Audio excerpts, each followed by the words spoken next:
हम अपने विचारों, संदेहों और क्रोध पर प्रतिक्रिया न करके अपने जीवन पर नियंत्रण हासिल कर सकते हैं और शांति पा सकते हैं।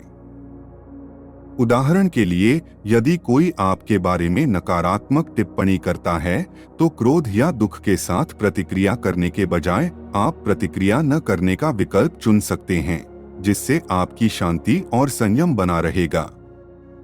यह बात मैं आपको एक अद्भुत कहानी के माध्यम से समझाऊंगा। बुद्ध भगवान एक गांव में उपदेश दे रहे थे। उन्होंने कहा कि हर किसी को धरती माता की तरह सहनशील तथा क्षमाशील होना चाहिए। क्रोध ऐसी आग है जिसमें क्रोध करने वाला दूसरों को जलाएगा तथा खुद भी जल जाएगा। सभा में सभी शांति से बुद्ध की वाणी सुन रहे थे, लेकिन वहां स्वभाव से ही अतिक्रोधी एक ऐसा व्यक्ति भी बैठा हुआ था जिसे ये सारी बातें बेतुकी लग रही थी। वह कुछ देर ये सब सुनता रहा, फिर अचानक ही आग बबूला होकर बोलने लगा, तुम पाखंडी हो। बड़ी बड़ी बातें करना यही तुम्हारा काम है। तुम लोगों को भ्रमित कर रहे हो। तुम्हारी ये बातें आज के समय में कोई मायने नहीं रखती। ऐसे कई कटु वचनों सुनकर भी बुद्ध शांत रहे। अपनी बातों से ना तो वह दुखी हुए, ना ही कोई प्रतिक्रिया की। यह देखकर वह व्यक्ति और भी क्रोधित हो गया और उसने बुद्ध के मुंह पर थूककर वहां से चला गया। अगले दिन जब उस व्यक्ति का क्रोध शांत हुआ तो उसे अपने बुरे व्यवहार के कारण पछतावे की आग में जलने लगा और वह उन्हें ढूंढते हुए उसी स्थान पर पहुंचा। पर बुद्ध कहाँ मिलते, वह तो अपने शिष्यों के साथ पास वाले एक अन्य गांव निकल चुके थे। व्यक्ति ने बुद्ध के बारे में लोगों से पूछा और ढूंढते ढूंढते जहां बुद्ध प्रवचन दे रहे थे वहां पहुंच गया। उन्हें देखते ही वह उनके चरणों में गिर पड़ा और बोला, मुझे क्षमा कीजिए प्रभु। बुद्ध ने पूछा, कौन हो भाई? तुम्हें क्या हुआ है? क्यों क्षमा मांग रहे हो?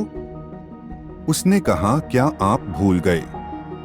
मैं वही हूं जिसने कल आपके साथ बहुत बुरा व्यवहार किया था। मैं शर्मिंदा हूं। मैं मेरे दुष्ट आचरण की क्षमा याचना करने आया हूं। भगवान बुद्ध ने प्रेम पूर्वक कहा, बीता हुआ कल तो मैं वही छोड़कर आया गया और तुम अभी भी वही अटके हुए हो। तुम्हें अपनी गलती का आभास हो गया, तुमने पश्चाताप कर लिया, तुम निर्मल हो चुके हो। अब तुम आज में प्रवेश करो। बुरी बातें तथा बुरी घटनाएं याद करते रहने से वर्तमान और भविष्य दोनों बिगड़ते जाते हैं। बीते हुए कल के कारण आज को मत बिगाड़ो। उस व्यक्ति का सारा बोझ उतर गया। उसने भगवान बुद्ध के चरणों में पड़कर क्रोध त्याग का तथा क्षमाशीलता का संकल्प लिया। बुद्ध ने उसके मस्तिष्क पर आशीष का हाथ रखा। उस दिन से उसमें परिवर्तन आ गया और उसके जीवन में सत्य, प्रेम व करुणा की धारा बहने लगी। मित्रों, बहुत बार हम भूत में की गई किसी गलती के बारे में सोचकर बार बार दुखी होते और खुद को कोसते हैं। हमें ऐसा कभी नहीं करना चाहिए। गलती का बोध हो जाने पर हमें उसे कभी ना दोहराने का संकल्प लेना चाहिए और एक नई ऊर्जा के साथ वर्तमान को सुदृढ़ बनाना चाहिए। कभी कभी किसी स्थिति को संभालने का सबसे अच्छा तरीका खुद को उससे दूर करना होता है। चाहे वह विषाक्त वातावरण हो या किसी प्रियजन के साथ असहमति हो, यह पहचानना महत्वपूर्ण है कि दूर जाने का समय कब है। भावनात्मक लचीलापन विकसित करना एक सतत प्रक्रिया है जिसमें समय और धैर्य लगता है।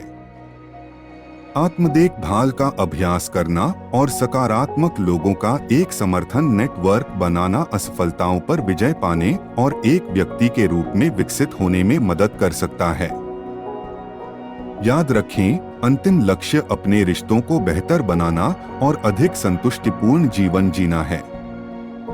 हम आपको इन युक्तियों को अपनी दैनिक दिनचर्या में लागू करने और अपनी भावनात्मक बुद्धिमत्ता और समग्र कल्याण में वृद्धि देखने के लिए प्रोत्साहित करते हैं।